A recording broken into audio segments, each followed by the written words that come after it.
सुब्बैया रंग बिरंगी मुर्गियों को एक तरफ एक टोकरी और दूसरी तरफ एक और टोकरी में रखता था। उन मुर्गियों को सारा गांव घुमाकर उन सबको बेचकर पैसे लेकर वो खुशी खुशी घर लौटता है। सुनो करके उसकी पत्नी सुब्बम्मा को पुकारता है सुब्बैया। हाँ जी, आप आ गए, सारे मुर्गियों को बेच दिया आपने, ऐसे कहती है सुब्बम्मा। अरे हाँ हाँ, दुगने दाम को बेच दिया मैंने, ऐसे खुशी में कहता है सुब्बैया। हाँ हाँ, उस मुर्गी को अंडे देने के लिए 2 महीने इंतजार करना पड़ेगा अब। हाँ, बात तो सही है। उन सब मुर्गियों में से एक गुलाब रंग की मुर्गी को अपने हाथ में लेकर, हाँ, ये मुर्गी तो हर 2 महीनों में एक बार ही अंडे देता है। काश ये साल भर हर महीने ऐसे अंडे देता, हम इससे बहुत ज्यादा पैसे कमा लेते। ये कहकर उस मुर्गी को वही जमीन पे छोड़ देता है सुब्बैया। चलो छोड़ो जी, इसी मुर्गे के वजह से तो हम कुछ तो भी कमा पा रहे हैं, अब उसी से काम चलाना होगा।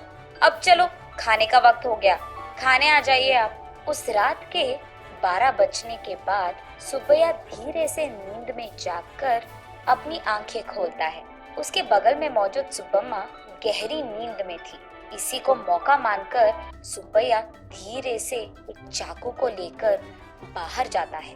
बाहर टोकरी के नीचे मौजूद उस गुलाब रंग की मुर्गी को वो बाहर निकालता है और उस मुर्गी से सुब्बैया ऐसे बात करता है। हर महीना अगर तू अंडा देगी तो तेरा कुछ जाएगा क्या? या फिर तुझे इस बात की घमंड है कि तू एक ही है जो रंग बिरंगे अंडे देती है? आज मैं तेरा घमंड उतार दूंगा। तो क्या कि तुम हर महीना अंडे नहीं देती हो, सारे अंडे तो तुम्हारे ही पेट में है ना।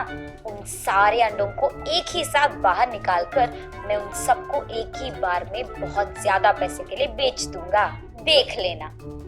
ऐसे कहकर जोर से हंसकर उसके चाकू से उस गुलाब रंग की मुर्गी को मार देता है सुब्बैया। लेकिन उसके पेट में देखने पर उसे एक भी अंडा नजर नहीं आता है। हाय भगवान, ऐसे सोचते ही रहता है कि इतने देर में सुब्बम्मा नींद से जाग उठती है। वहाँ आकर उसके पति के किए को देख, अरे भगवान, ये तूने क्या कर दिया? मैंने सोचा कि सबकी तरह तुम मूर्ख नहीं हो, पर तू तो वही निकला। अरे रे, इतनी अच्छी पैसे देने वाली मुर्गी को तूने जान से मार दिया। अरे रे, सोने की बतख की कहानी कभी सुनी नहीं है क्या तुमने? हाय भगवान, ये मेरे पति ने क्या कर दिया? तुझे लालची बनने की क्या जरूरत थी? ऐसे वो रोती रहती है कि इतने में ए सुनो, क्या कर रही है तू? सुब्बम्मा, सुब्बम्मा उठो, क्या हो गया तुझे? सोते हुए इतनी जोर से चिल्ला रही है, पागल हो गई है क्या? नींद से जागकर सुब्बम्मा परेशान होकर अपने पति की ओर देखती है। उसे कुछ नहीं समझ आता है। वो तुरंत बाहर जाकर टोकरी के नीचे बैठे उस मुर्गी को भी देखती है। वो मुर्गी तो हमेशा की तरह सही सलामत थी। ये देख सुब्बम्मा अंदर आकर, ओह, ये सब सपना था, मैंने तो सच सोच लिया था इससे, ऐसे कहती है सुब्बैया से। क्या सपना, क्या सच की बात कर रही है? आधी रात को मुझे उठा दिया तूने अच्छी नींद से। चल जाओ, सो जाओ अभी, कहता है सुब्बैया। अरे जाइए ना आप भी, मुझे तो बुरा सपना आया कि आपने उस मुर्गी को जान से मार दिया, क्योंकि आप लालची बनकर उसके पेट में मौजूद अंडों को निकालना चाहते हैं। मैं कितनी घबरा गई पता है आपको? मुझे क्या पता था कि वो सपना है, मैंने तो आपको बहुत डांट लिया, ऐसे कहती है। हाँ हाँ, ठीक है ठीक है, वैसे मैं उस मुर्गी को क्यों मार डालूंगा, मैं क्या पागल हूँ? वैसे मुझे तो हमारा अतीत बहुत अच्छी तरह से याद है। आज अगर हमें चैन की नींद मिल रही है तो वो उस गुलाब रंग की मुर्गी के वजह से ही है, उसको मैं क्यों मार डालूंगा? चलो सो जाओ अभी, तुम और तुम्हारे सपने। ऐसे कहकर सुब्बैया सो जाता है। लेकिन सुब्बम्मा वही बैठकर अतीत में चले जाती है। एक समय में सुब्बम्मा और सुब्बैया दोनों मुर्गियों का व्यापार करते थे। सुब्बम्मा कुछ मुर्गियों को अपने घर के पास ही रखती थी, उनको खाना देना, उनके अंडों को इकट्ठा करना और उन अंडों को अगल बगल वालों में बेच देना, बड़े हुए मुर्गियों को बिकाव के लिए रख देना और उन मुर्गियों को सुब्बैया का इधर उधर जाकर बेच देना, यही होता था। लेकिन मुर्गियां हर रोज नहीं बिकती थी, कभी कभार तो 10-15 दिनों में एक ही मुर्गी बिकता था। इसी कारण सारा गांव घूम घूम कर थक कर घर आता था सुब्बैया। कभी कभार तो उन मुर्गियों को दाना डालने के लिए भी सुब्बैया और सुब्बम्मा के पास पैसे नहीं थे। तब एक दिन सारा दिन घूमकर थके हारे सुब्बैया उसके घर लौटता है। घर आकर वो बरामदे में बैठता है और उसके बगल में सुब्बम्मा खड़ी रहती है। क्या आज भी एक भी मुर्गी नहीं बिकी? वो ऐसे पूछ ही रही थी कि वहाँ एक साधु आता है। माता, खाने के लिए कुछ दे दो, ऐसे पूछता है। थका हुआ सुब्बैया, ए साधु, हमारे पास ही खाने के लिए कुछ नहीं है, अब तुम्हें क्या दे? अगर चाहिए तुम्हें तो हमारे पास बहुत सारे मुर्गे हैं, एक लेकर जाओ, ऐसे कहता है। तब साधु छोटा सा हंसी एक देकर, मुर्गी का मैं क्या करूँगा बेटा, मैं मांस नहीं खाता, मेरे पास ही एक मुर्गी है, इसको तुम ही पालो, ये लो।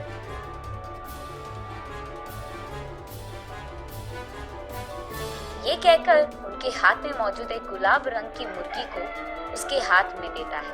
मुड़कर देखने से पहले ही वो साधु वहाँ से गायब हो जाता है। सुब्बैया तब उस गुलाब रंग की मुर्गी को देख, इस तरह की मुर्गियाँ भी मौजूद है क्या? अगर इसी रंग के मुर्गियाँ हमारे पास होंगे तो हम उन्हें दुगने दाम में बेच पाएंगे, ऐसे कहता है सुब्बम्मा को देखते हुए। हाँ चलो ठीक है, अब हमें इस प्रकार के मुर्गी कहाँ मिलेगा? वो साधु मांसाहारी नहीं था इसीलिए दिया उसने, वरना इस रंग की मुर्गी हमारे पास कहाँ से आता? ये कहकर उस मुर्गी को वही एक टोकरी में डालकर वहाँ से चले जाते हैं। अगले दिन देखने पर वो मुर्गी अंडे देता है। ये देख वो दोनों उन सारे अंडों को एक जगह इकट्ठा करके रखते हैं। कुछ दिन बाद उन अंडों से बाहर आए मुर्गियों को देख सुब्बम्मा आश्चर्यचकित हो जाती है। अरे सुनो, इधर आइए आप, सुनते हो? अरे कहाँ हो आप? इधर आइए जल्दी, ऐसे वो अपने पति को पुकारती रहती है। अरे क्या हो गया? ऐसे चिल्ला रही है जैसे कोई मर गया, क्या हो गया? उसके ऐसे कहने पर सुब्बम्मा उसे रंग बिरंगी अंडों को दिखाकर ऐसे कहती है, अरे देखिए ना, उस साधु ने जो मुर्गी हमको दिया है उसके अंडों से रंग बिरंगी मुर्गियां आई है। ये कहकर सुब्बम्मा उन मुर्गियों को सुब्बैया को दिखाती है। चलो अच्छा ही हुआ, भगवान की कृपा हो या साधु की, हमारे लिए तो ये भला ही है। चलो हमारी मुश्किलें तो खत्म हो गई।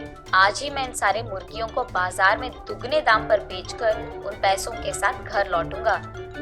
सुब्बैया जो रंग बिरंगे मुर्गियों को लाता है वहाँ के गांव वाले कभी नहीं देखे थे।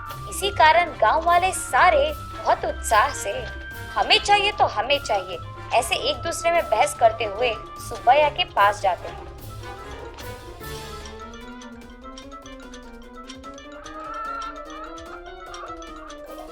ऐसे वो मुर्गी एक महीने में सारे दिन अंडे देकर, फिर 2 महीने बिना अंडों के, फिर उसके बाद एक और महीना सारे दिन अंडे देते हुए रहती थी। अब उन्हीं महीनों में सुब्बैया भी अंडों को जमा करके उन्हें बाजार में बेचता था। ऐसे ही कुछ ही दिनों में पति पत्नी दोनों कमाए हुए पैसों के कारण चैन की नींद सोने लगते हैं। सुब्बम्मा वापस होश में आकर, ओह अब याद आया, सुबह मैं सोच रही थी कि ये मुर्गी साल भर अंडे क्यों नहीं देती है, शायद उसी कारण ऐसा बुरा सपना आया मुझे। ये सोचकर वापस गहरी नींद में सो जाती है सुब्बम्मा।